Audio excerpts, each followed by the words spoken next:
बड़े ध्यान से सुनिए। बहुत लोग इस नाम को जानते हैं और मैं चाहता हूं आप इस नाम से आज और वाकिफ हो जाइए। इस बंदे का नाम है मूसा। His name was Moses।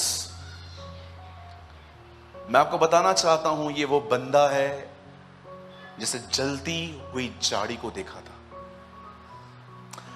Bible बताती है उसने एक ऐसा पेड़ देखा जो जल रहा था पर खाक नहीं हो रहा था, और उसी पेड़ में से खुदा ने उससे बात करके उसकी बुलाहट बताई थी। आई डोंट नो आप में से कितने लोग ये बात जानते हैं, जब वो मरने पर था तो मरने से पहले इज़राइल को कहता है वह जलती हुई झाड़ी वाला तुम्हें आशीष दे। This is written in English. ये वो बंदा है जिसने अपनी आंखों से देखा था कैसे एक झाड़ी जल रही है पर खाक नहीं हो रही। ये वही बंदा है जिसने अपनी आंखों के सामने एक समुंदर को दो भाग होते देखा था। ये वही बंदा है जिसने अपनी आंखों से देखा था कि कैसे एक बादल उनकी अगुवाई करता था। ये वही बंदा है जिसने देखा था कि कैसे चट्टान पानी देती है। ये वही बंदा है जिसकी आंखें कभी धुंधली नहीं हुई। और आप जानते हैं, इतना सब कुछ देखने के बाद भी वो संतुष्ट नहीं था।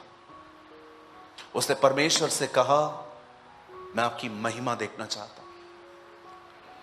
आज अगर कोई मुर्दों में से जिंदा हो जाए, किसी कलीसिया में कोई HIV से और कैंसर से ठीक हो जाए, हम में से बहुत सारे लोग जो प्रॉब्लम में हैं वो उसी चर्च को ज्वाइन कर लेंगे। ओ, यहां मिरेकल्स होते हैं। मैं आज भी देखता हूं जो केजी में पढ़ने वाले जो मसीह होते हैं, उनको ये बातें बड़ी आकर्षित करती हैं।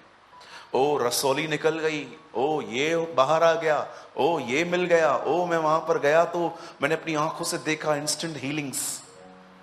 पर मूसा हमारी तरह नहीं था। इतना सब देखने के बाद भी वो परमेश्वर से कहता है मैं आपके रास्तों को समझना चाहता हूं, आपके चलने के तरीकों को समझना चाहता हूं। इसीलिए कलाम कहता है उसने इजराइलियों को अपने काम परंतु मूसा पर अपनी गति प्रकट की। इंग्लिश में लिखा है he show his miracles on the sons of Israel but he show his ways to Moses। आज जो संदेश पवित्र आत्मा आज हमें देने वाला है वो किसी मिराकिल के ऊपर नहीं है, वो कोई चमत्कार नहीं है। जो आज मैं आपको बताना चाहता हूं वो परमेश्वर के रास्ते हैं। This is a way of God. और अगर आपको जीवन में कभी भी परमेश्वर का रास्ता समझ में आ जाए, उस रास्ते को पकड़ लिया करो। विश्वास कीजिए वो रास्ते कठिन जरूर होंगे पर वो रास्ते आपको परमेश्वर की तरफ ले जाएंगे। इसीलिए यीशु मसीह अपने संदेशों में हमेशा कहते थे सकरे मार्ग से प्रवेश करो ताकि तुम जीवन की तरफ पहुंच पाओ, स्वर्ग की तरफ नहीं। आज मैं आपसे पूछना चाहता हूं, यहां पर जितने भी लोग हैं, क्या आपको ज्यादा इंप्रेस करता है द वेज ऑफ गॉड और द मिरेकल्स ऑफ गॉड? परमेश्वर के चमत्कार या परमेश्वर के रास्ते?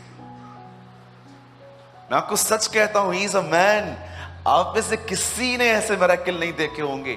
हमने क्या देखा है? पेट का दर्द उतर गया, सर का दर्द उतर गया, लास्ट में लास्ट क्या देखा होगा? मुर्दों से जिंदा हुआ, इसके बाद क्या देखा होगा? पर ये वो बंदा है जिसे जलती हुई झाड़ी देखी थी। लिखता है वह झाड़ी जल रही थी पर खाक नहीं हो रही थी। उसी झाड़ी में से उसे आवाज आई थी, मूसा, हे मूसा, मेरे लोगों को बचाने के लिए जा।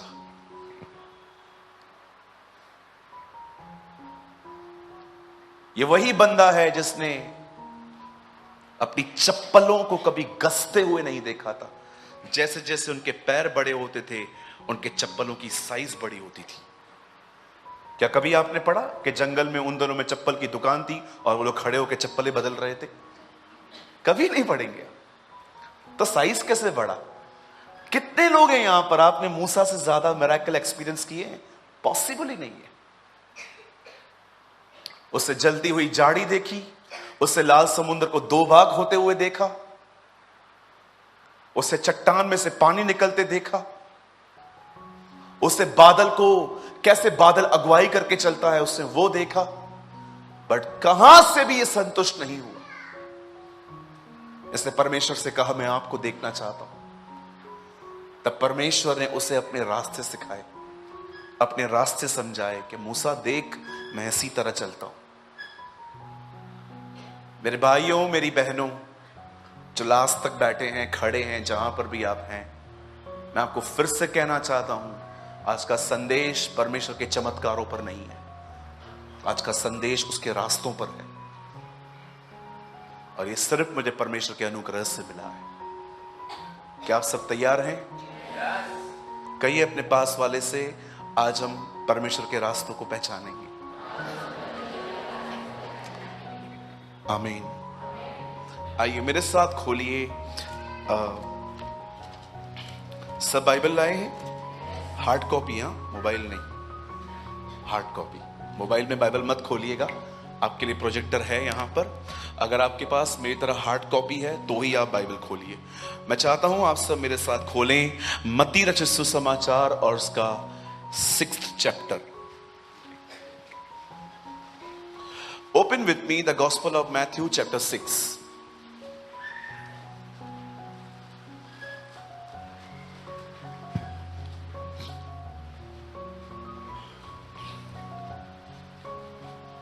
मत्ती रचित सुसमाचार और उसका 6वां अध्याय, और ब्रदर लगाइएगा 6:16।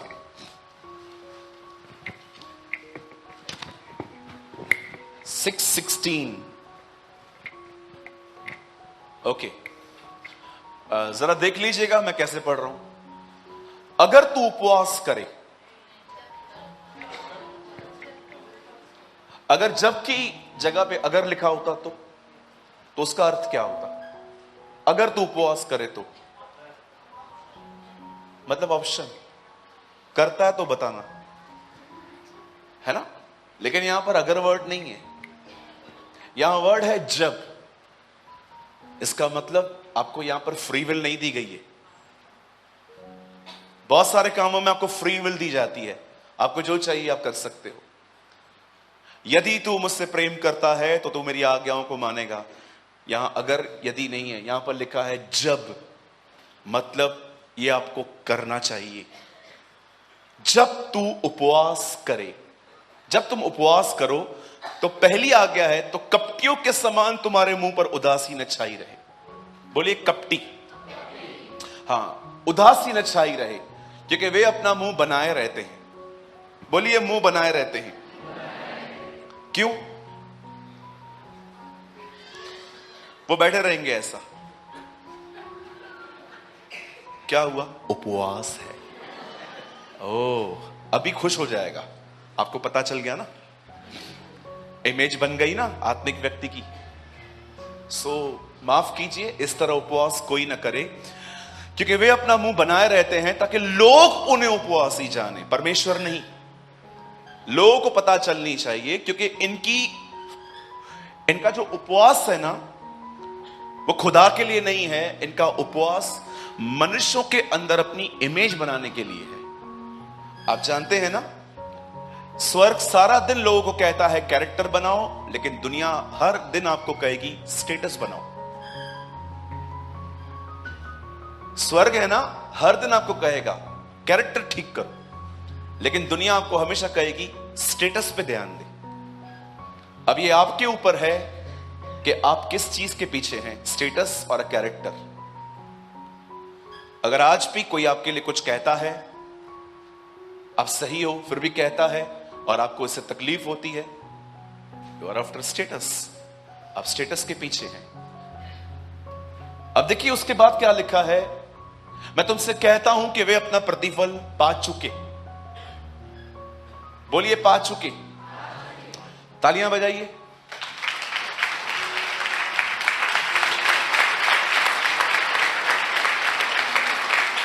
बस, जो लोग लोगों को दिखाने के लिए उपवास करते हैं, यही आपका प्रतिफल है। खाली तालियां।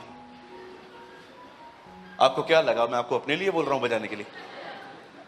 आपने किसी को उपवास करते देखा और आपने उसके लिए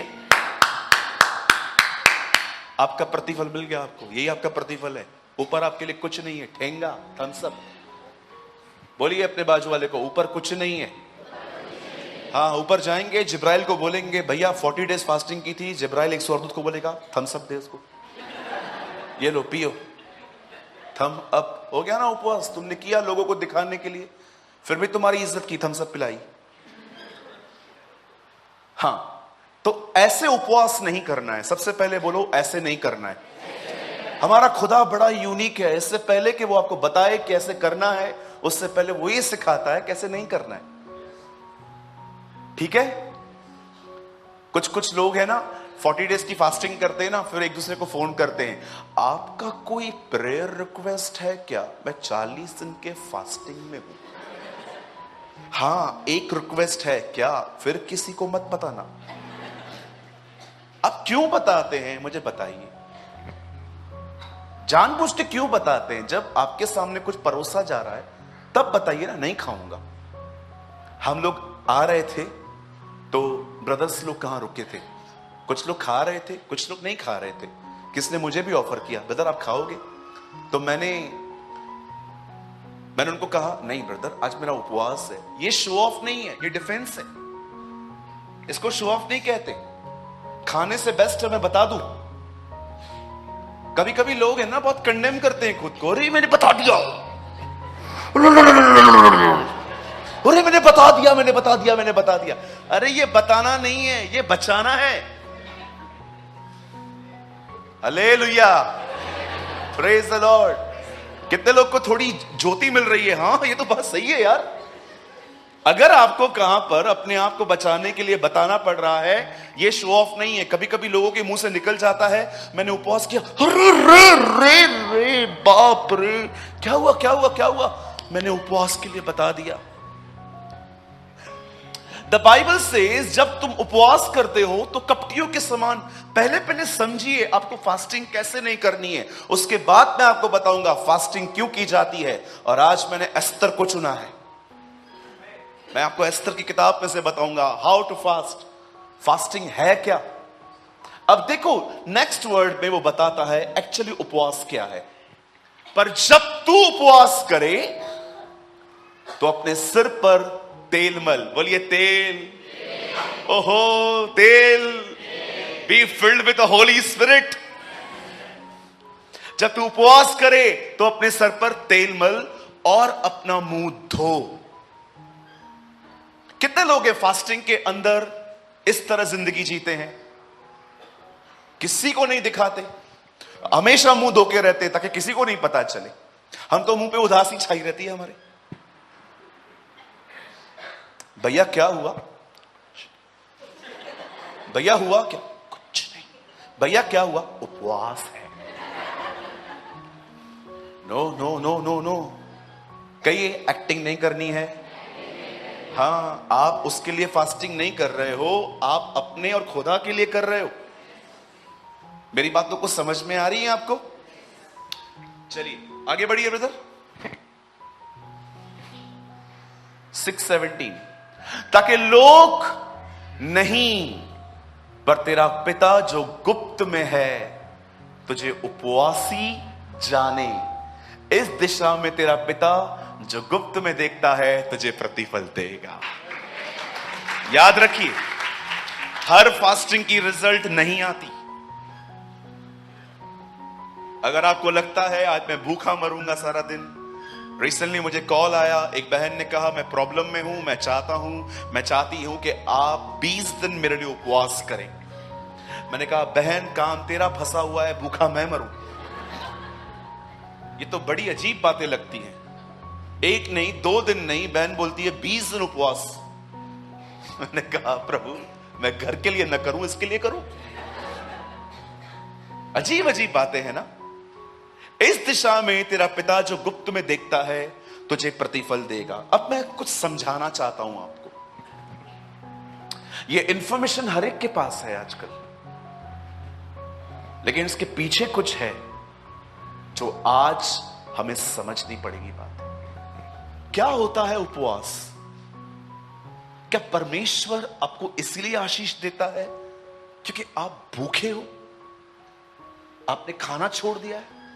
no no no no no. आप विश्वास कीजिए, आप उपवास को इस तरह देखते हैं कि मैंने आज खाना छोड़ा है, लेकिन परमेश्वर की दृष्टि में वो कुछ और ही है। और मैं चाहता हूं आप आज इसको समझो। बिलीव मी, आज के वचन के बाद आप हर हफ्ते फास्टिंग करोगे। बोलिए आमीन। कहिए प्रभु मुझे फास्ट रखने में हेल्प कर, यीशु के नाम में, आमीन। आइए मैं चाहता हूं आप सब सामने देखें। अब बाइबल बताती है आज से बहुत साल पहले एक राजा था जिसका नाम था शरिष्य।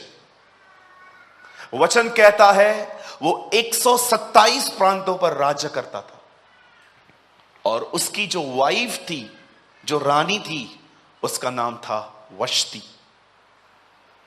कलाम कहता है कि राजा ने एक दिन ये डिक्लेयर किया कि मैंने एक बहुत बड़ी जिनावर दी है, मैंने एक बहुत बड़ी पार्टी दी है, जितने भी लोग मेरे प्रांतों में काम करते हैं, जो भी मेरे को वर्कर हैं, सब दरबार में आओ। बाइबल बताती है ये पार्टी 180 दिन चली थी, 180 डेज। हमारे घरों के अंदर पार्टी हाफ डे चलती होगी, नाइट पे चलती होगी, लेकिन यहां पर कलाम कहता है वह पार्टी 180 दिन चली। 180 दिन राजा ने लोगों को अपनी दरबार में रखा, उन्हें अपने कर्टन्स दिखाए, मार्बल दिखाया। बाइबल बताती है वहां के अंदर चौकियां जो थी वो सोने और चांदी की बनी हुई थी। यहां तक कि कलाम कहता है अमेजिंग दरबार था उसका। बड़े ध्यान से सुनी, जब राजा ने लोगों को अपनी दरबार में बुलाया सिर्फ अपना वैभव और अपनी वेल्थ को दिखाने के लिए, बाइबल बताती है उन्हीं दिनों में जब राजा ने बहुत ज्यादा ड्रिंक कर ली थी, राजा ने अपने प्रधानों को, अपने लोगों को कहा जाओ वश्ती को ले आओ। वश्ती ने बहनों को अलग से पार्टी दी थी, वो अलग रूम में थे, बॉयज अलग रूम में थे। आपको पता है इतनी डिटेल्स है वहां पर, आप पढ़ के देखिएगा। अगर आपको टाइम मिलता है ना, ये पूरा हफ्ता एस्थर की किताब पढ़ो, पूरा हफ्ता। मैंने आज खुद सुबह से लेकर अब तक 4 बार पढ़ी है, 4 टाइम्स मैंने वो किताब पढ़ी है। हर बार जब मैं उसे पढ़ रहा था मैं कुछ नया समझ रहा था। हर बार मैं जब उसे पढ़ रहा था मुझे कुछ न्यू चीजें लर्न करने को मिल रही थी। मुझे इतना मजा आ रहा था, मुझे लग रहा था प्रभु काश ये किताब नए नियम में होती ताकि और भी लोग पढ़ पाते। क्योंकि आप जानते होंगे बहुत सारे लोग पुराने नियम को स्टार्ट तो करते हैं, वो उत्पत्ति पढ़ लेते हैं, उसके बाद वो निर्गमन पढ़ लेते हैं, लेकिन लेवी व्यवस्था तक आते आते लोग बाइबल पढ़ना बंद कर देते। अरे बाप रे, ये कैसी किताब है भाई, जिल्ली निकाल के रख, गुर्दा निकाल के रख, मटन निकाल के रख, ये अलग कर, ये अलग कर। इतनी रिपीटेशन है, कई लोग है ना जब पढ़ते हैं ना उनको पेट में दर्द होना स्टार्ट हो जाता है। बाप रे ये तो बड़ी कठिन है। फिर हम लोग कहते हैं कुछ और भी है क्या पढ़ने के लिए, फिर हम सीधा जंप मारते हैं नए नियम। और कभी कभी तो लोग नए नियम के पहले चैप्टर को ही पढ़ के बंद कर देते। इब्राहिम से इसहाक, इसहाक से याकूब, याकूब से ये, इससे ये क्या है? ये बाइबल है क्या है?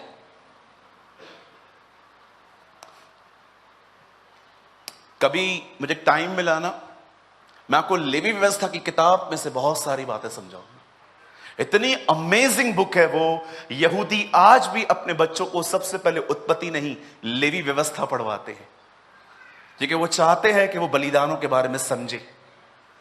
अब जानते हैं यहां पर क्या हो रहा है, जरा आराम से सुनिए। देयर इज अ किंग, उसका नाम शरिष्य है।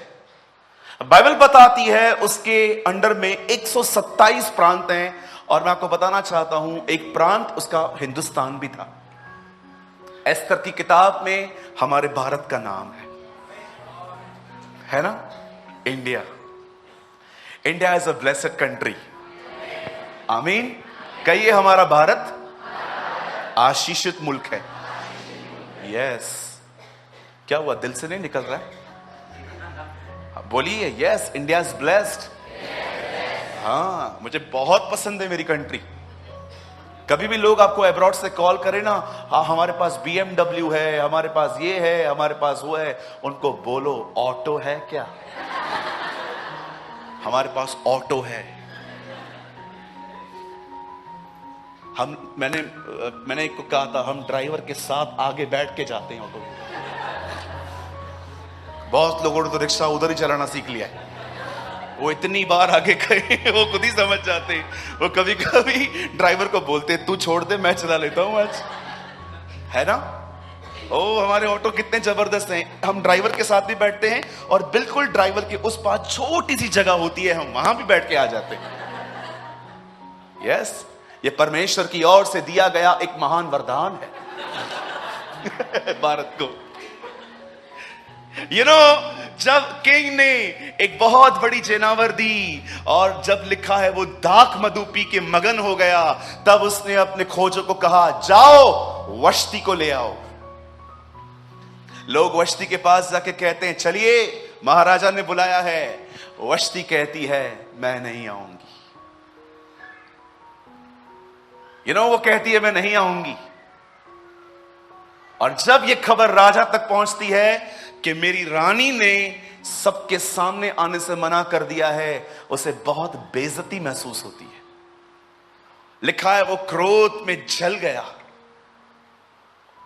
और जानते हो उसके बाद बाइबल बताती है, उसने अपने सारे प्रधानों को बुलाया और कहा, इस लेडी ने ये किया है, अब तुम बताओ क्या करना चाहिए। उन्होंने कहा, इसको रानी के पद से उतार दो, क्योंकि जब इसके काम की चर्चा हर घर घर में होगी, तब सारी बहनें हमारा भी आदर नहीं करेंगी, कहेंगी कि वष्टी ने ऐसा किया। होता है ना कभी कभी, कई सारे जो लोग हैं वो अलग अलग एग्जाम्पल को यूज करते हैं ना। आपने देखा है झगड़ों के अंदर आपके पति आपको कई बार क्या बोलते हैं, हिटलर है क्या तू? कहां से आया हिटलर? राइट? सबने कहा she is a bad example, ये गलत उदाहरण है, राजा को बर्दाश्त नहीं करना चाहिए। तब राजा ने उसे रानी के पद से निकाल दिया। अब राजा ने उसे निकाल तो दिया, लेकिन पट रानी का जो वहां पर औहदा था वो खाली था। जब लोगों ने देखा कि अब राजा ने हुक्म तो दे दिया है, लेकिन वो प्लेस एम्प्टी है, उसके लिए कैंडिडेट चाहिए। तब बाइबल बताती है, उसके राजा के लोगों ने डिसाइड किया कि हम बाहर जाएंगे, खूबसूरत औरतों को देखेंगे, उन्हें दरबार में लेके आएंगे और हम उन्हें तैयार करेंगे और राजा के सामने भेजेंगे। जिसको वो चाहे वो अपनी रानी चूज कर सकता है। बाइबल बताती है, उन दिनों में एक व्यक्ति था जिसका नाम था मोर्दकाई। उसकी कजिन सिस्टर थी जिसका नाम था एस्तर। बाइबल बताती है वो बहुत खूबसूरत थी, वो बहुत, हिंदी में लिखा गया है, रूपवान थी। वो बहुत ब्यूटीफुल लड़की थी। जब उन लोगों ने उसे देखा तो उन्होंने चूज किया कि यह भी दरबार में पहुंचा दी जाए। और जब एस्तर वहां के दरबार में पहुंचा दी गई, 12 महीने तक एस्तर को सजाया गया। 6 महीने पहले उसके पूरे बदन के लिए एक ऑयल दिया गया, उसके बाद कुछ और चीजें उसके लिए दी गई। 12 महीने तक वो तैयार हुई सिर्फ एक मुलाकात के लिए। कितने लोगों को यहां पर यीशु मसीह दिख रहे हैं? कम ऑन, पूरी जिंदगी तैयार होंगे हम सिर्फ उससे मिलने के लिए। आमीन। हे यरूशलेम, तेरा राजा आ रहा है। आमीन। एस्तर की किताब में आप देख सकते हो कैसे वो 12 मंथ्स रेडी हुई थी सिर्फ एक मुलाकात के लिए। आपको पता है, अगर वो उस मुलाकात में रिजेक्ट होती, वो कभी नहीं बुलाई जाती, वो कभी नहीं बुलाई जाती। 12 महीने तक उसकी फेलोशिप चेंज की गई, उसे नई सहेलियां दी गई, उसका खाना बदल दिया गया और उसके बदन के जो ऑयल्स थे वो चेंज कर दिए गए। हर दिन उसकी संगति बदली गई। गॉसिप करने वाली बहनों के बीच में नहीं, वो बहुत ही डिसेंट लड़कियों के बीच में रहना शुरू हो गई, क्योंकि इससे सामने राजा के सामने पहुंचना था। और 12 मंथ्स के बाद एक दिन उसकी बारी आई। एक प्रधान ने उसे कहा, ये डिश ले और राजा के पास चली जा। बाइबल बताती है एस्तर सज के संवर के राजा के सामने जाती है और अपनी डिश को प्रेजेंट करती है। जब राजा उसके फेस को देखता है, जानते हो बाइबल क्या बताती है? और सबसे अधिक उसने एस्तर को पसंद किया। उसने एस्तर को पसंद किया, उसे अच्छी लगी और राजा ने डिसाइड किया यही वो लड़की है जो पटरानी बनेगी। एस्तर बाइबल बताती है राजा के लिए वो रानी बन गई। आप जानते हो, अब जो एस्तर है वो तो दरबार में आ गई, पर अब एक सवाल है, चाचू कहां गए? मोर्दकाई कहां गया? जानते हो मोर्दकाई का क्या हुआ? अब उसकी कजन सिस्टर तो अंदर चली गई, लेकिन जानते हो मोर्दकाई का क्या हुआ? वो दरबार के बाहर एक आंगन था, वहीं बैठा करता था, वो हमेशा वहां रहता था। कजन सिस्टर अंदर है, भाई बाहर बैठा हुआ है। जानते हो एक दिन क्या हुआ? कलाम पाक कहता है एक दिन राजा के मन में ऐसा आया कि वो अपने एक मंत्री को ऊंचा करे जिसका नाम था हामान, और उसने अपने मंत्री को एक पद दिया। उन दिनों में एक प्रथा होती थी कि जिसको भी सम्मान मिला है राजा की तरफ, वो जहां कहीं से भी पास हो आपको झुकना पड़ेगा, आपको बाव करना पड़ेगा। मैं चाहता हूं ये लाइन आप में से हर व्यक्ति दोहराए। कहिए बाव करना पड़ेगा, कहिए झुकना पड़ेगा। अब जानते हो राजा ने, शरिश ने हामान को ऊंचा पद दिया, और जैसे ही हामान नीचे उतरा, बाइबल बताती है मोर्दकाई सामने बैठा था। एक सब लोग ऐसे झुके हुए खड़े थे। मोर्दकाई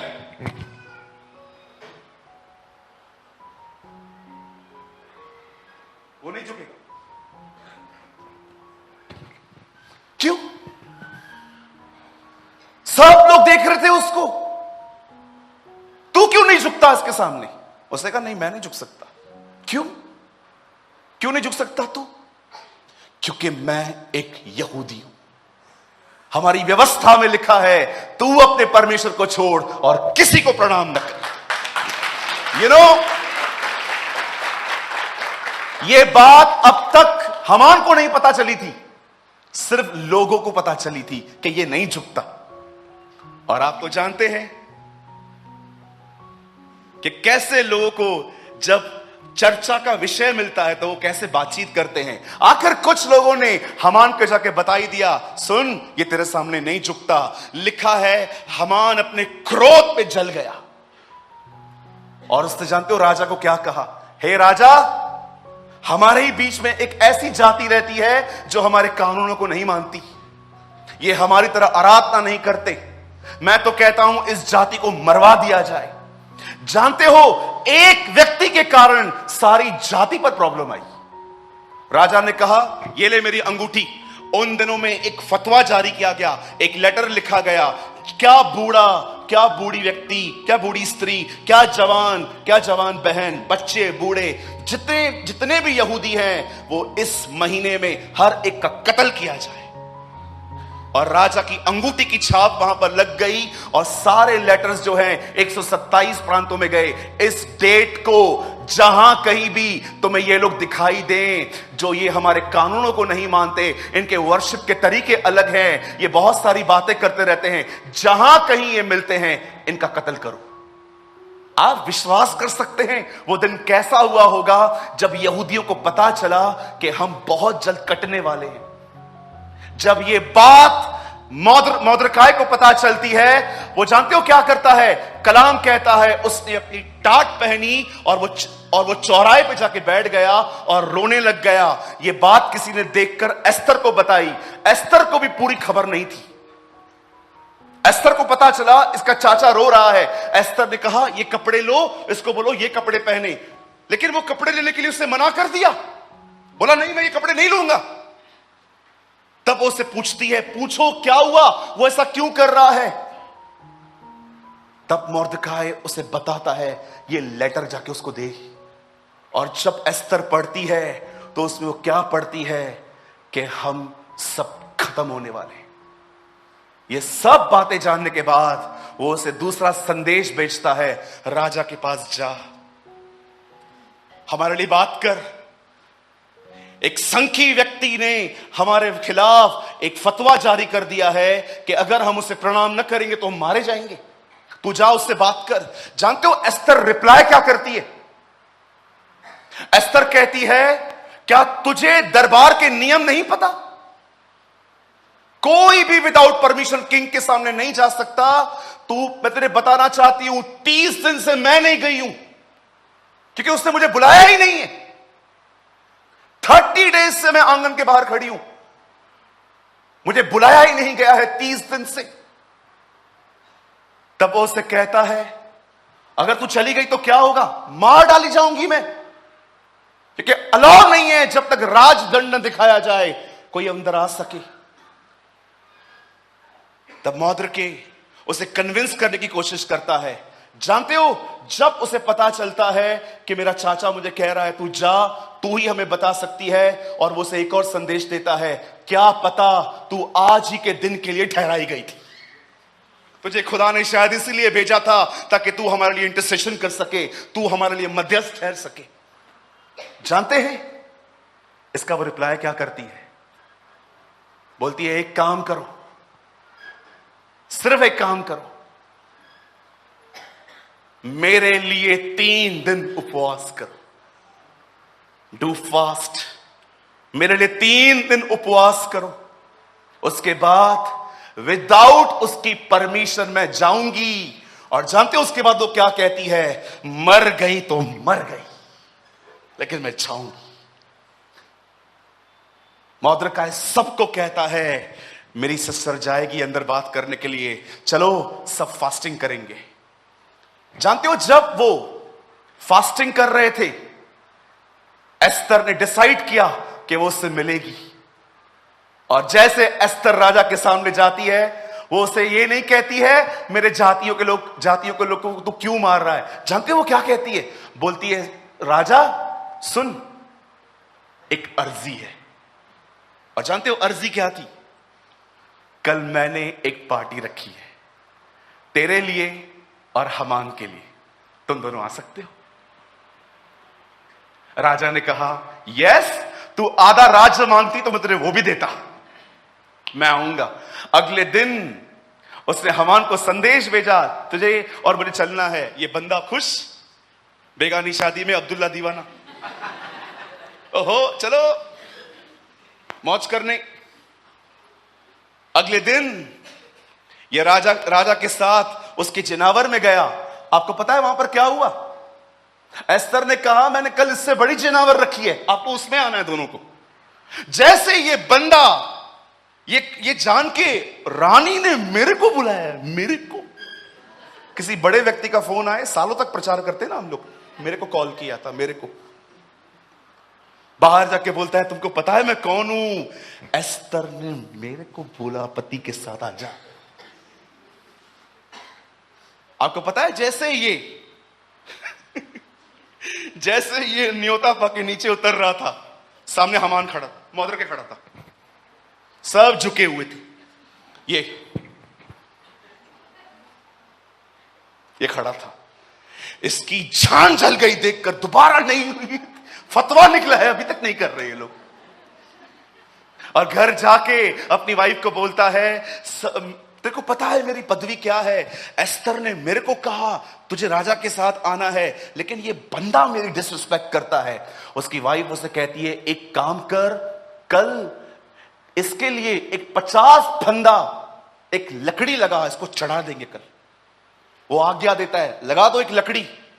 और जानते हो उसी रात, दैट नाइट, राजा को नींद नहीं आई।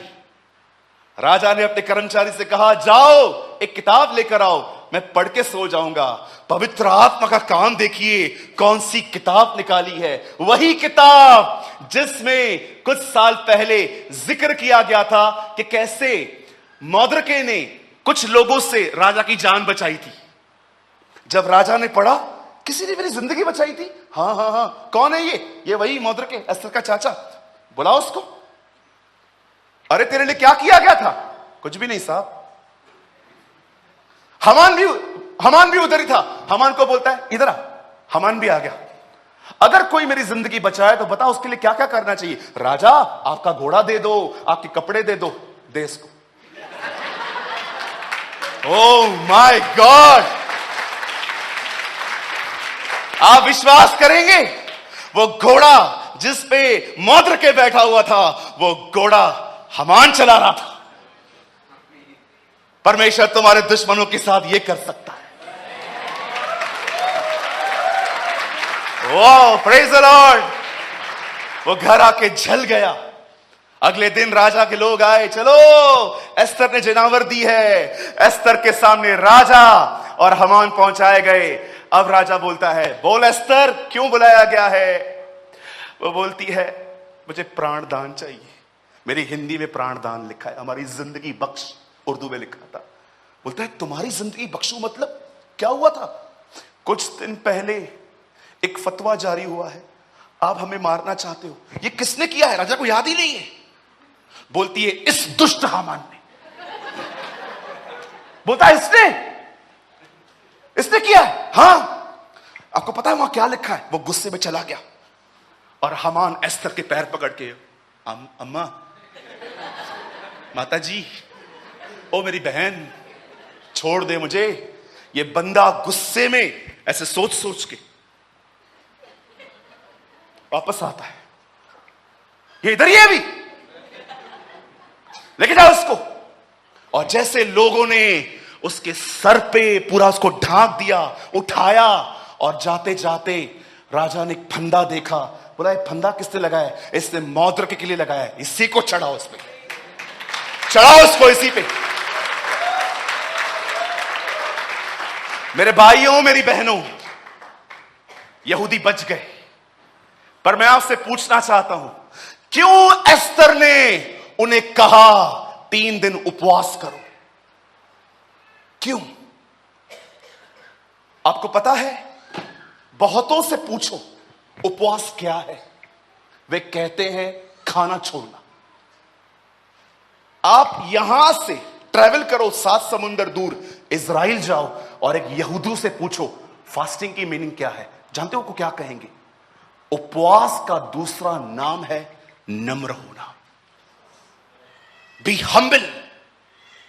आपको शायद लगता होगा मैं आपको कुछ ऐसे ही बता रहा हूं। आइए मेरे साथ खोलिए, come on, open with me the book of Ezra. मेरे साथ खोलिए एज्रा की किताब।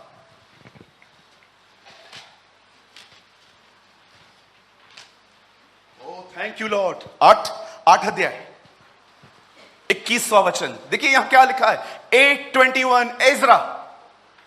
आप में से कुछ लोग को नहीं मिल पाएगा क्योंकि बाइबल नहीं पढ़ते घर पे। यहां देखिए, तब मैंने वहां, या आई एम सीरियस, अभी भी बहुत लोगों को वो नहीं मिला होगा। जानते हो क्यों? आप देखो, आपके पेपर भी चिपके हुए रहेंगे।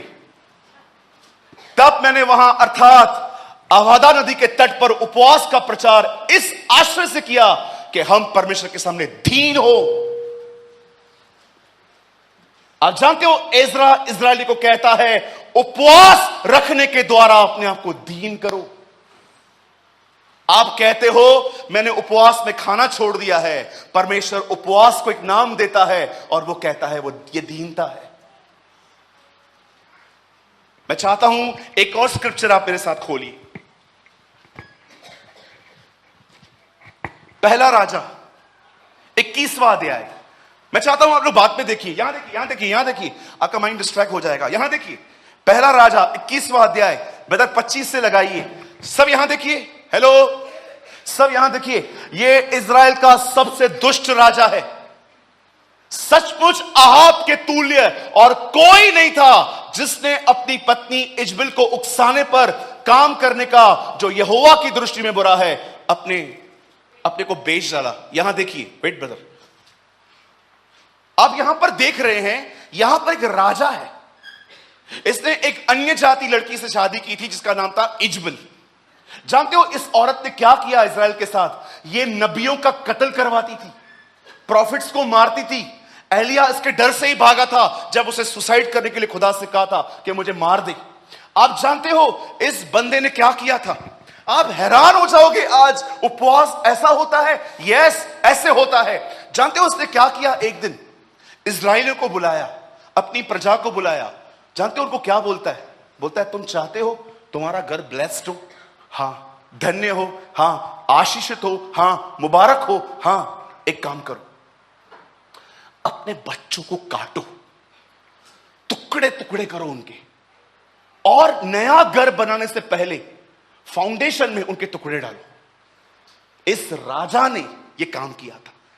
इसीलिए पवित्र आत्मा उसके बारे में लिखता है, सचमुच अहाब के तुल्य और कोई नहीं था जिसने अपनी पत्नी इजबल के उकसाने पर। अब देखिए काम यह कर रहा है पर दिमाग किसी और का है। दिमाग एक ऐसी का है जो दुष्ट आत्माओं से पजेस है। आप में से कुछ लोग इजबल को एक कैरेक्टर समझते हैं। मैं आपको बताना चाहता हूं इजबल एक दुष्ट आत्मा है। सूरज भाई कहां लिखा है? यहां देखिए। कितने लोगों ने प्रकाशित वाक्य पढ़ा है? हाथ उठाइए। एटलीस्ट वंस, एक बार। ये लड़ी मर जाएगी अभी कुछ समय के बाद। आपको पता है ना कैसे मरी थी? किन्नर होते हैं ना, किन्नर खोजे, उन्होंने इसको धक्का दिया था ऊपर से, ये नीचे गिर गई। लिखा है कुत्तों ने उसके खून को चाटा। और कलाम कहता है जहां इसे गाड़ा गया वहां वैश्याएं नहाती हैं आज इजराइल के अंदर। बाइबल में लिखा है जब इसे फेंक दिया गया तब ये मर गई। और लिखा है कुत्तों ने उसका खून चाटा। उसका एक कारण यह था क्योंकि कुछ समय पहले इसने नाबोत नाम के एक व्यक्ति को मारा था, उसका खून भी कुत्तों ने चाटा था। परमेश्वर ने इसका व्यवहार इसके सर पे लौटा दिया था। आप जानते हो ये लेडी अपने पति को कहती थी इजराइल के साथ ये कर। इसीलिए पवित्र आत्मा इसके बारे में देखो क्या लिखता है, सचमुच अहाब के तुल्य और कोई नहीं था जिसने अपनी पत्नी इजबल के उकसाने पर वह काम करने जो यहोवा की दृष्टि में बुरा है अपने आप को बेच डाला। अब ये इसके कामों का जिक्र है। ब्रदर 26 लगाइए। अब देखिए आगे क्या हो रहा है। वह तो उन एमोरियों के समान जिनको यहोवा ने इजराइलियों के सामने से देश से निकाला था बहुत ही घिनौने काम करता था। अभी भी सेम बात लिखी गई है, अर्थात मूर्तों की उपासना करने लगा था। आगे एलिया के ये वचन सुनकर, अब सुनिए यहां पर, इन गुनाहों को देखकर एलिया ने इसके ऊपर जजमेंट प्रोक्लेम की थी कि परमेश्वर तुझे खत्म करेगा, तेरे परिवार को भी नाश करेगा। एलिया के ये वचन सुनकर अहाब ने अपने वस्त्र फाड़े और अपनी देह पर टाट लपेटकर उपवास और टाट ओढ़े पहनने लगा और दबे पांव चलने लगा। अब सुनिए, जब इसे पता चला कि इसका न्याय होने वाला है, इस बंदे ने डिसाइड किया कि ये उपवास करेगा। लेकिन देखो 28 में परमेश्वर के उपवास के बारे में क्या कहता है। और यहोवा का यह वचन एलिया के पास पहुंचा। अब खुदा एलिया को देखो क्या बोलता है। 29 भाई, क्या तूने देखा अहाब मेरे सामने नम्र बन गया। ऐसा कहना चाहिए ना, उसने उपवास किया। जानते हो जब आप उपवास करते हो आप परमेश्वर को यह कहते हो मेरे पास बहुत बुद्धि है, बहुत समझ है, लेकिन आज मैं उपवास करता हूं, मुझे अपने रास्तों पे कुछ विश्वास नहीं है। आई सीक यू लॉर्ड, मैं तुझे खोजूंगा। मैं हैरान हो गया। उसे यह कहना चाहिए था ना, अरे एलिया तूने देखा इसने खाना छोड़ दिया है, इसने पानी पीना छोड़ दिया है। परमेश्वर कहता है क्या तूने देखा कि अहाब मेरे सामने नम्र बन गया। कैसे? जानते हो यहूदी क्यों बचे? क्योंकि वे नम्र हुए, वे हम्बल बन गए। हमेशा याद रखिएगा, बहुत सारी दुआओं का उत्तर एक कारण से नहीं आता है, वो है घमंड। प्राइड। मैं क्यों माफ करूं, मैं क्यों बात करूं, खुद आए ना बात करने के लिए, मैं क्यों बात करूं। तुम्हारे इस गंदे एटीट्यूड के कारण तुम्हारी दुआओं के उत्तर रुके हुए हैं। इस कारण मैं आपको दिखाऊं और कुछ। ब्रदर, यशाया का ये पकड़ के रखिएगा, देखो यशाया का 58 अध्याय। ब्रदर एक वचन निकालिए, 58 का 11। सब यहां देखिए, प्लीज बाइबल मत खोलिए। देखो परमेश्वर क्या कहता है यशाया के 58 अध्याय में, यहां देखो। Oh thank you Jesus. Fast brother, भैया काम कीजिए, 8 से लगाइए।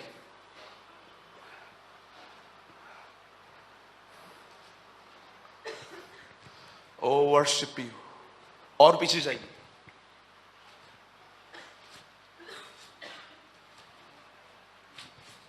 सुनो, तुम्हारे उपवास का फल क्या होता है कि तुम आपस में लड़ते और झगड़ते हो और दुष्टता से घूंसे मारते हो।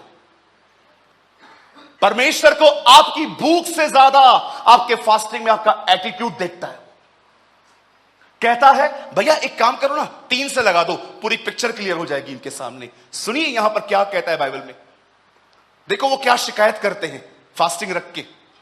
वे कहते हैं क्या कारण है, हमने तो उपवास रखा परंतु उसने हमारी सुधि नहीं ली।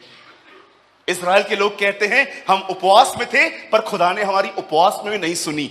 हमने दुख उठाया परंतु तूने ध्यान नहीं दिया। सुनो, उपवास के तुम अपनी इच्छा पूरी करते हो और अपने सेवकों से कठिन काम कराते हो। बहुत लोग उपवास में रहते हैं ना, आराम से बैठे रहेंगे, चाय तो ले आ, कॉफी तो ले आ, ये तो ले आ, ये तो ले आ। क्यों, तेरे हाथ में क्या मेहंदी लगी हुई है? नहीं, मैं उपवास में हूं। बहुत सारे जो लोग होते हैं ना, उपवास रख के उनको लगता है उन्होंने परमेश्वर पे या अपने ऊपर कोई एहसान किया है। इनका एटीट्यूड देखिए, कठिन काम कराते हो तुम। कितने लोग हैं मुझे बताइए फास्टिंग के डे भी नॉर्मल रहते हो आप?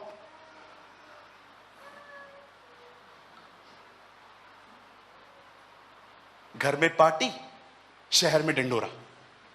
हर एक को पता रहता है हमने उपवास किया, हर एक को पता नहीं कैसे, पता नहीं क्या। अब देखो खुदा क्या कहता है 4 में। सुनो, तुम्हारे उपवास का फल यह होता है कि तुम आपस में लड़ते और झगड़ते और दुष्टता से घूंसे मारते हो। जैसा उपवास तुम आजकल रखते हो उससे तुम्हारी प्रार्थनाएं ऊपर सुनी नहीं जाती। खुदा कहता है अगर आपके अंदर नफरतें हैं, आपके उपवास करने का कोई मतलब ही नहीं बनता। यहां पर तो बिलीवर को छोड़ो, लीडर के लिए भी कचरा रखते हैं लोग और परमेश्वर से कहते हैं father fill me with your holy spirit. कुछ नहीं होने वाला है, सिर्फ वजन कम होगा। मैं आपसे पूछना चाहता हूं, क्या आप भी इसी तरह उपवास तो नहीं कर रहे? खुदा के सामने भूखे बैठे हैं, नफरतें लेकर, कड़वाहट लेकर। इस तरह के उपवास मत करिए। उपवास में प्रार्थना कीजिए, खुदा मेरे दिल को प्यूरिफाई कर। दाऊद की तरह कहिए मेरे दिल को नया कर, मेरे अंदर एक नई आत्मा उत्पन्न कर। कितने लोग उपवास में खुदा से सामने इस तरह जाते हैं, लॉर्ड प्यूरिफाई मी। उसने बतशबा के साथ पाप किया और जब नातान उसके पास आया उससे अपने कपड़े फाड़े और खुदा को कहता है मेरे अंदर एक नया दिल पैदा कर, मेरे अंदर एक नई आत्मा दे, मेरे उद्धार का आनंद मुझे लौटा दे हे यहोवा। वो जानता था उसका दिल खराब हो गया। आपको पता है हमारे उपवास क्यों हैं? बच्चा चाहिए, वीजा चाहिए, बिल्डिंग बनाने में मदद कर, नौकरी दिलाने में मदद कर, ये दे वो दे। हम में से बहुत सारे लोगों की फास्टिंग सिर्फ और सिर्फ दुनिया की चीजों को पाने के लिए होती है। कितने लोग उपवास में खुदा के सामने जाते हैं और दाऊद की तरह कहते हैं प्यूरिफाई माय हार्ट, मेरे दिल को ठीक करना खुदा। कब तक मैं ऐसा रहूंगा? कब तक मैं उस व्यक्ति को देख देख के अंदर ही अंदर जलता रहूंगा? कब मेरे अंदर एक डिजायर आएगी खुदा, मैं कब लोगों को साफ मन से देख पाऊंगा? कलाम कहता है, प्रेरितों की काम की किताब के अंदर, वे सीधे मन से भोजन करते थे। जब वो आपस में मिलते थे ना, खाना खाते थे ना, सबका मन शुद्ध होता था। वे सीधे मन से खाना खाते थे।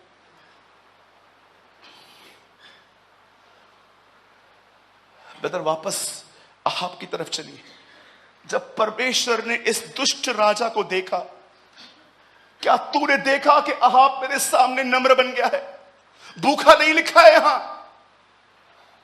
इस कारण कि वो मेरे सामने नम्र बन गया है, मैं ये विपत्ति उसके जीते जी उस पर न डालूंगा। उसके पुत्र के दिनों में उसके घराने पर विपत्ति भेजूंगा। यहां देखिए, जब उपवास इस दुष्ट राजा के लिए इतना कुछ कर सकता है, तो हम परमेश्वर की संतानों के लिए क्या करेगा?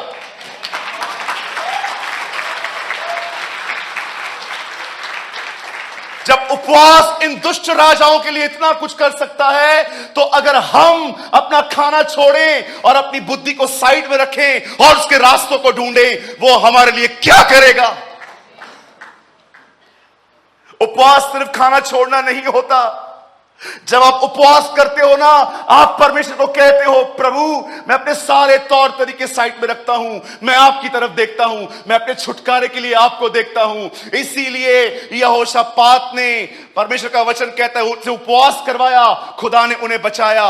अरे यहां तो इंसान नहीं करते, पढ़ के देखिए, नीनवे नगर में जानवरों ने उपवास किया था।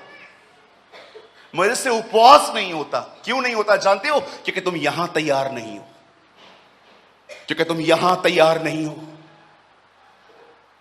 हम बिल्कुल हवा की तरह हैं, बिल्कुल हवा की तरह। भूख नहीं लगी होगी तो भी खाएंगे। कितने लोग यीशु की तरह हैं, भूख लगती है फिर भी नहीं खाते। देखा आपने यीशु को? 40 दिन बीतने के बाद उसे भूख लगी और शैतान आके कहता है, यू आर हंग्री ना? यस, बना इस रोटी को, बना इसे रोटी। आप जानते हो, अगर आप सिगरेट पीते थे ना पहले, और आपने सिगरेट छोड़ दी है, जब आप कमजोर पड़ोगे ना, आपसे दुआएं नहीं होंगी, कलाम नहीं पढ़ोगे, चर्च जाना बंद कर दोगे, तब शैतान आएगा और कहेगा, एक पी ले। देख, कोई विश्वासी इधर नहीं है, पी ले, पी ले। देखो, विश्वासियों का तो डर है, खुदा का डर कहां है? तो चलिए पी। उन दिनों में दोस्त आएंगे और कहेंगे, स्मोक। अगर आप शराबी थे ना, आपने शराब छोड़ दी, जब आप कमजोर पड़ोगे ना, तब आपके दोस्त आएंगे, चल रहा है क्या? किधर? आईपीएल चालू है आज एक होटल में, तू भी चलना। आप बैठे रहेंगे, वो लोग शराब पिएंगे, हुक्का पिएंगे, आप उनको देखते रहेंगे, आपको ख्याल आएगा, कोई नहीं, थोड़ा देर। शैतान आपकी कमजोरियां जानता है। जानते हो शैतान यीशु के पास आके ऐसा क्यों बोलता है, पत्थर को रोटी बना? क्योंकि वो जानता था ये क्रिएटर है, इसे इसी में टेम्प्ट करेंगे। अपनी चीज को बना, वो जानते थे ये रचयिता है, ये बनाता है चीजों को, ये खुदा है, ये दुनिया का मालिक है। अगर इसको, लेकिन यीशु ने भूख में भी जानते हो क्या कहा? नहीं, मैं जानता हूं मैं भूखा हूं, लेकिन मैं नहीं बनाऊंगा। क्यों? क्योंकि ये गंदे शब्द तेरे मुंह से निकले। मैं तेरी बात क्यों मानूं? पुत्र अपने आप में कुछ नहीं करता, जब वो पिता से सुनता है वही करता है। उसने अपने कलाम में कहा।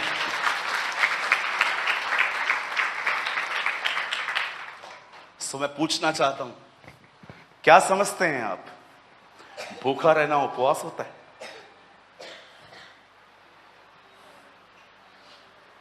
क्यों बच गई एस्तर? क्यों बच गया यहोशापात? क्यों बच गए नीनवे के लोग? क्यों बच गया दानियल? क्योंकि वे सब नम्र हो गए। उपवास सिर्फ भूखा रहना नहीं होता, उपवास सिर्फ खाना छोड़ना नहीं होता। उपवास की सच्ची अर्थ होती है कि आपने अपने आप को नम्र किया है। जानते हो किस तरह नम्र? एक दिन मैं एक चर्च में गया, मुझे खुदा ने कहा, यहां पर तू जितने भी लोगों को देख रहा है ना, इनमें से किसी की भी प्रेयर लाइफ 5 मिनट से ज्यादा नहीं है। सिर्फ 5 मिनट दुआ करते। महाराष्ट्र की बात बता रहा हूं, आई वॉज इन महाराष्ट्र। मैं प्रीच करने के लिए रुका, मैंने प्रचार किया। अब सेकंड सेशन भी था मेरा। वहां के पादरी साहब आए, पास्टर आए, मुझे कहते हैं, ब्रदर मेरे लोगों के लिए प्रचार करो। ये लोग है ना बहुत कमजोर हैं, बड़े मूर्ख लोग हैं बेचारे, प्रार्थना नहीं करते। मैंने कहा पास्टर ये मूर्ख नहीं है, ये आपसे बुद्धिमान लोग हैं इसलिए नहीं करते। आप जानते हो उल्टा मूर्ख प्रार्थना करता है। जानते हो कौन से लोग प्रार्थना नहीं करते? कहिए बाजू वाले को जो 1.5 सयाने हैं, कहिए अपने बाजू वाले को जो 1.5 सयाने हैं। हाँ, मैं आपसे पूछना चाहता हूं, आप में से कोई बहन है यहां पर जिसको खाना बनाने बहुत अच्छा आता हो और वो खाने से पहले प्रार्थना करे? कुछ ही होंगी। हो सकता है आपको मिसल बनाना बहुत अच्छी आती हो सकता है आपको पाव भाजी बनाना अच्छी आती हो। जब आप कढ़ाई के सामने खड़े रहते हैं, कितनी बहनें दुआ करती हैं, प्रभु आप एक महान कुक हैं, आपसे कुछ साल पहले आपने लोगों को मछलियां खिलाई थी, लोगों ने आपको छोड़ के मछलियों का पीछा किया था। आई प्रे लॉर्ड, मैं दुआ करती हूं इस खाने को भी तू ब्लेस कर। आपने देखा एक दिन यीशु ने 5000 लोगों को फिश खिलाई थी। वो लोग यीशु को भूल गए, सारे लोग फिश के पीछे। यीशु को परखना, यीशु समझ गया और उसके बाद उनको कहता है, क्या हुआ, किस लिए मेरे पीछे आ रहे हो? इसीलिए ना कल तुमने पैम्पलेट खाया। हाँ नहीं प्रभु, हलवा था, इसलिए आ रहे हो ना क्योंकि तुमने कल मच्छी खाई थी, मछली खाई थी ना, फिश खाई थी ना।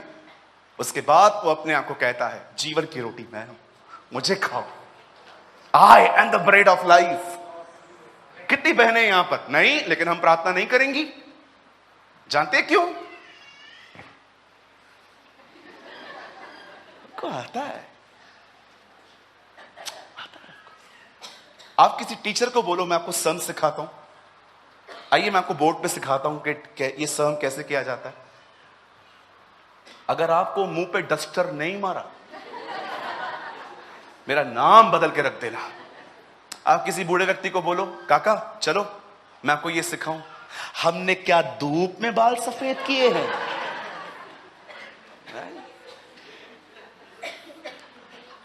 इंटेलिजेंट लोग कई बार अपने आप को हम्बल नहीं कर पाते। कई बार जो अधिक बुद्धिमान होते हैं ना, वे अपने आप को नम्र नहीं कर पाते। लेकिन इन राजाओं को देखिए, इन लोगों को देखिए, इस पूरी टीम को देखिए, ये वो लोग थे जिन्होंने अपने आप को नम्र किया था। कैसे इन्होंने अपने सारे प्लान ड्रॉप किए, उपवास में बैठ गए और परमेश्वर के रास्तों को चुना। आज मैं आपसे पूछना चाहता हूं, कितने लोग हैं यहां पर जब आपको कुछ भी नहीं समझ में आता, कौन सा कोर्स लेना है, कहां जाना है, अपने बच्चों की शादियां कहां करनी है, होम लोन कब करना है, ये कब करना है? कितने भाई बहन यहां बैठे हैं जो उपवास रखते हैं और परमेश्वर से कहते हैं, प्रभु मुझे नहीं समझ में आ रहा कुछ भी, लेकिन मैं अपने आप को आपके सामने हम्बल करता हूं, आप मुझे रास्ता दिखाएं, आप मुझे रास्ता दिखाएं। जानते हो कौन से लोग नहीं करते? मेरे को पता है, मेरे को पता है, बोलिए मेरे को पता है। हाँ मेरे को पता है, मतलब माहित है तो गप बस, मेरे को सब पता है। हल्यायो मुखे से खारण यू नो सम सिस्टर हमारी सिंधी बहनें। मैं घर में था, एक बहन ने अपने पति को मेरे सामने कहा, एजी इधर आइए। क्या कहा? एजी इधर आइए। मैंने कहा बहन एजी? हाँ, ए गधे।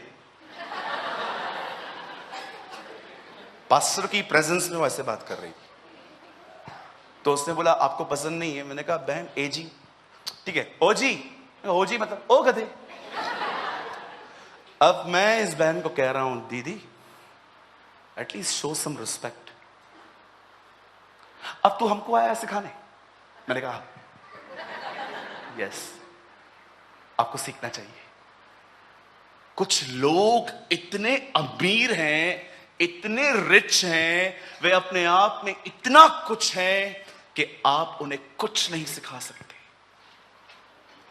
आप उन्हें सिखाइए कुछ, आप उनको करेक्ट करके दिखाइए खाली, मैं मान जाऊंगा। आप उनको बताइए आप ये क्यों करते हो। तू भी तो करता है, तू नहीं करता? मुझे बताइए मसीह जीवन की शुरुआत भी नहीं हुई है आपकी, आप कब स्टार्ट करेंगे? कोई आपको सिखा रहा है, कोई आपको हेल में जाने से रोक रहा है, कोई आपको सच्चाई बता रहा है, आप उसी का विरोध कर रहे हैं। मैं बंद करने से पहले एक आखिरी लाइन कहना चाहता हूं। यहां देखिए सब, जो सेवकाई करते हैं ना, जो सेवकाई, वो थोड़ा ज्यादा ध्यान देना। यीशु ने कहा, जो कोई पवित्र आत्मा के विरुद्ध कुछ कहेगा वो माफ किया जाएगा। ऐसा लिखा है? Thank you. आगे वाले सुन रहे हैं, पीछे वाले ऐसा लिखा है कि जो कोई पवित्र आत्मा के खिलाफ कुछ कहेगा वो माफ किया जाएगा? नहीं लिखा है। धन्यवाद यीशु। क्या लिखा है? जो कोई पवित्र आत्मा के खिलाफ कहेगा वो माफ। हिंदी में लिखा है निंदा, इन इंग्लिश ब्लैस्फेमी। उसके बाद जानते हो क्या लिखा है? लेकिन जो कोई मेरे खिलाफ कहेगा माफ किया जाए, ये लिखा है। जीसस अलाउ कर रहा है आपको, मेरे को गाली दो, मेरे लिए बोलो, भले आत्मा में जाकर उससे पूछो, आत्मा में उसे पूछो, क्या तू ये कह रहा था पवित्र आत्मा के खिलाफ जो कुछ मत बोलो, मेरे खिलाफ भले तुमको जो बोलना है? जानते हो आपको क्या कहेगा? यस, तुम्हें जो मेरे खिलाफ बोलना है तुम बोल सकते हो। प्रभु, पवित्र आत्मा सब कुछ है, आप कुछ भी नहीं हो। जानते हो आपको क्या कहेगा? यस, मैं कुछ भी नहीं, आई एम नथिंग। आप इतने जीरो हैं कि आप ये कह सके जो बोलना है बोलो, आई एम जीरो। क्या इतने खाली हुए हैं आप कि आप अपने लिए ये कह पाए जो मेरे खिलाफ बोलना है बोलो, आई विल फॉरगिव यू। परमेश्वर मेरा गवाह है, आप भरने के लिए आंसू बहाते हो ना, मैं खाली होने के लिए आंसू बहाता हूं। आप कहते हो ना मुझे भर भर भर, मैं आंसू बहाता हूं, मुझे खाली कर अपने आप से। भरूंगा तो बाद में, मैं जगह ही नहीं होगी, तू कहां रखेगा अपनी आत्मा को मेरे अंदर? मुझे एम्प्टी कर, मुझे खाली कर, मुझे जीरो बना।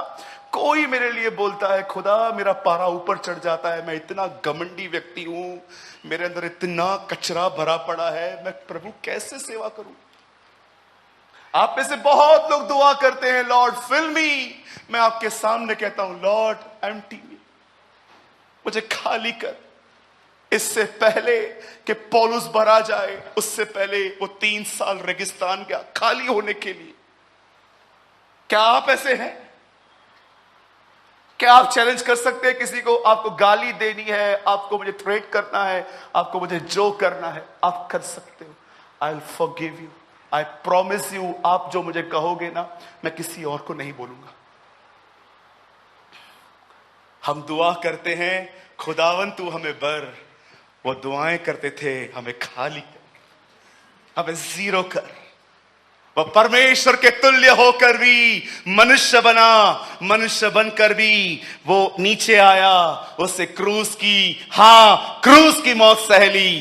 जानते हो उसके बाद क्या लिखा है? इस कारण परमेश्वर ने उसे वह नाम दिया जो सारे नामों में श्रेष्ठ है, ताकि हर घुटना झुके, हर जुबान स्वीकार करे कि यीशु ही परमेश्वर है।